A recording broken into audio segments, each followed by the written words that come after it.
Salut l'équipe, c'est Masco, j'espère que vous allez bien. Aujourd'hui on se retrouve pour une nouvelle vidéo et une nouvelle journée mécanique avec Masco. Aujourd'hui l'équipe, on se retrouve avec cette petite Sherco en 80 RSAL, MVT-DD, clap FV Force, tout ce qui suit quoi, une belle petite config. Mais ce qui va pas sur cette bécane, c'est pas le moteur, c'est la cycle. Et plus particulièrement le cadre.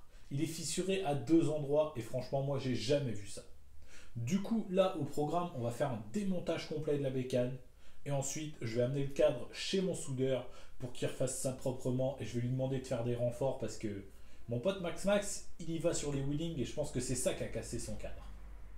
Du coup, l'équipe, regardez, je vais vous montrer où le cadre est fissuré. Déjà, on a la première fissure juste ici, là. Et elle fait les deux côtés. Hop. Regardez, on la voit aussi très bien ici. Et la deuxième fissure, c'est la plus improbable, je trouve.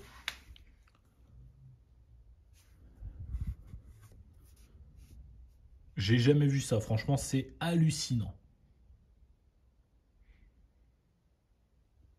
Sinon, voilà le moteur. Belle petite config. Mais bon, le cadre, il a pas supporté, quoi. Bon, bah du coup, place au démontage.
Du coup, voilà l'équipe, le démontage est terminé.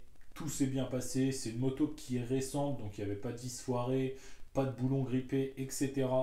Par contre, là, il faut que je lui fasse un bon nettoyage.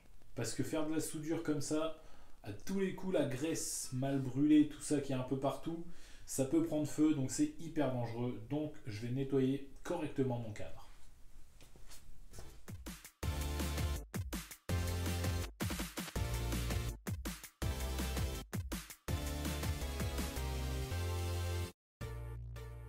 Du coup, voilà l'équipe, mon cadre est propre. Je peux maintenant l'emmener chez le soudeur.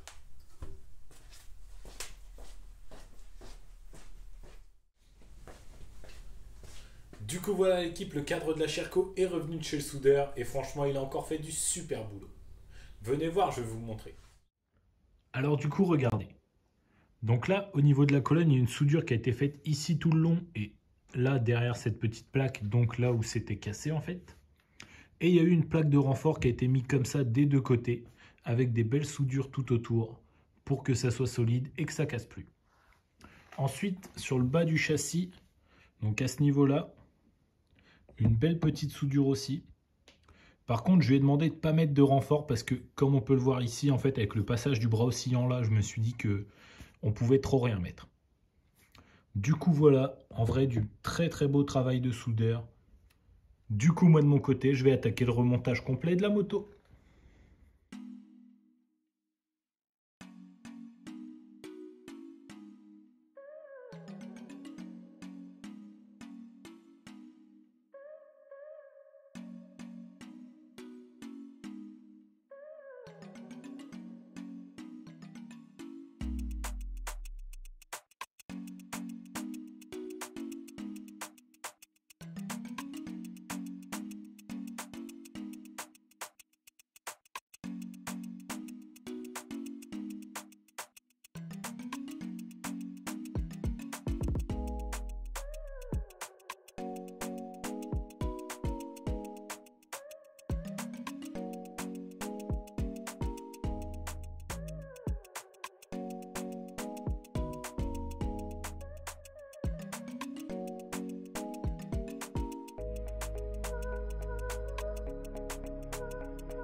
Bon bah nickel, Sherco remonté.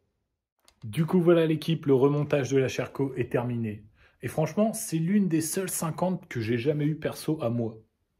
Et je me dis, c'est quand même vraiment pas mal comme petite bécane. Peut-être que je me laisserai tenter un jour par une Sherco.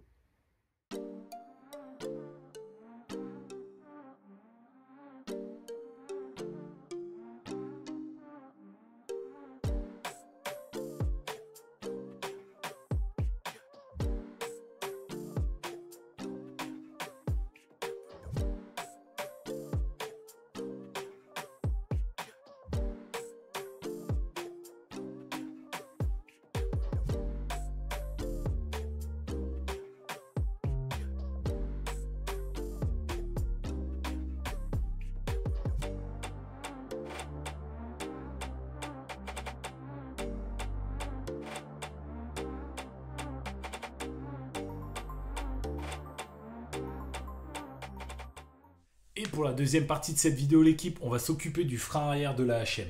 Parce que depuis que j'ai monté l'échappement DRP sur le sans fast, j'ai même pas pu tester la moto à cause des freins. Pour vous expliquer un peu plus l'équipe, en fait lors de mon dernier roulage avec la HM, j'ai eu un gros problème de frein arrière. Je roulais et d'un coup le frein arrière il est devenu tout mou. Il n'y avait plus aucune résistance et ça freinait plus du tout. Et en fait je me suis aperçu qu'au niveau du maître cylindre, tous les joints se sont barrés. Tout le liquide aussi est tombé sur la piste et du coup j'avais plus aucune résistance, plus aucun frein arrière. Le maître cylindre il est complètement mort. Du coup là j'ai changé le maître cylindre. On a dû changer l'étrier arrière aussi dans la vidéo où on mettait les jantes rouges. Du coup j'ai tout le système à repurger. Sauf que là en fait j'ai dû démonter le système car c'est un maître cylindre arrière de DRD Pro. Et le remplissage il se fait sur le côté. C'est un peu bizarre mais c'est comme ça. Du coup, pour la purge de mon système de frein arrière, l'équipe, je vais me mettre directement sur mon établi parce que c'est un maître cylindre comme ça que j'ai installé et en fait, c'est un peu galère. Pour purger, il faut que ton maître cylindre il soit comme ça. Pour le remplir, il faut qu'il soit comme ça. Donc, tu l'ouvres, tu remplis, tu refermes. Tu le remets comme ça, tu repurges. Tu le remets comme ça, tu rouvres, tu remplis, tu refermes. Et du coup, à le faire sur la moto, c'est vraiment une galère. Ça en met partout. Et j'ai pas envie de salir la moto. Du coup, on se retrouve tout de suite à l'atelier duo. Du coup l'équipe, pour vous expliquer vite fait comment faire une purge de frein, c'est super simple. Déjà, si vous changez votre maître cylindre, votre flexible ou votre étrier, moi je vous conseille tout le temps de faire une purge de maître cylindre et ensuite une purge au niveau de l'étrier grâce à la petite vis qui se trouve ici. Pour la purge du maître cylindre, c'est assez simple. On vient pomper à ce niveau-là.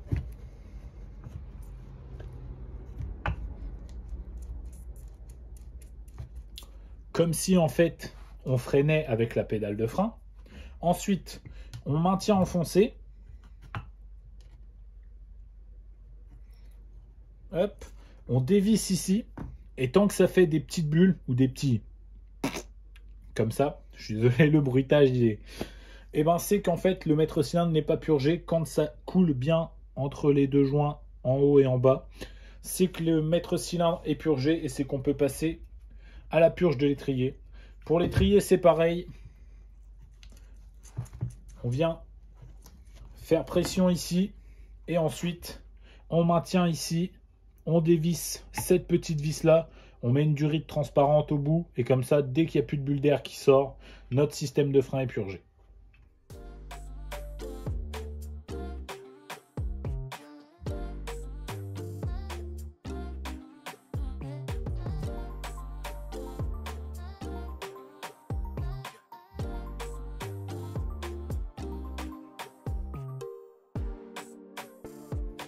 Bon l'équipe, après plus d'1 heure de purge, rien n'y fait. Mes plaquettes, elles veulent pas se rapprocher. Mais je pense avoir trouvé pourquoi. Regardez. Quand j'appuie avec mon tournevis, comme si ça freinait, écoutez.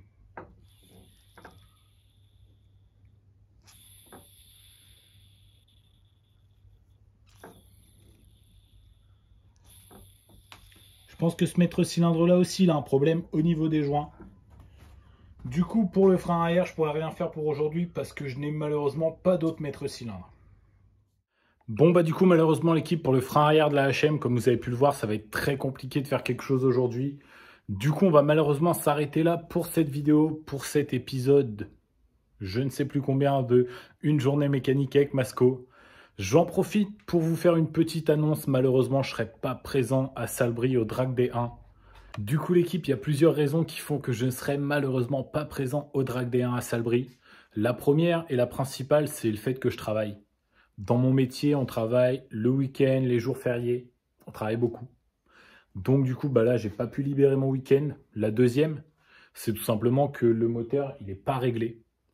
Là, j'ai toujours le gros carbu 36 Sunworld, le carbu que je compte changer parce qu'il est réputé irréglable. Et du coup, je veux pas y aller comme ça, un peu à la wall again, et risquer de casser le moteur. Et la troisième, l'une des plus importantes aussi, tout simplement, quand on roule en 100, il faut une combi intégrale en cuir. Et ça, j'en ai pas. Et du coup, aller à Salbris et pas pouvoir rouler, c'est pas cool. J'en profite pour le caler pour tous ceux qui sont encore là, l'équipe, une petite exclue. La semaine prochaine, grosse vidéo sur un projet que j'ai commencé il y a plus de 2 ans maintenant. Un truc de malade, je pense que vous allez halluciner. Notez-le dans vos carnets, la semaine prochaine, mardi 14 h, une énorme vidéo sur ma chaîne. Vidéo à ne pas manquer. Comme d'habitude, si cette vidéo t'a plu, n'hésite pas à mettre ton plus beau pouce bleu. N'hésite pas à me dire dans les commentaires ce que tu penses du travail de mon soudeur. Et tu peux en profiter pour mettre un petit compliment pour ma HM. Et si t'es pas encore abonné, c'est le moment de le faire. Et oublie pas d'activer la cloche, comme ça tu manqueras pas la vidéo de la semaine prochaine qui se promet d'être mémorable. Moi je te dis à la semaine prochaine du coup. C'était Masco. Salut!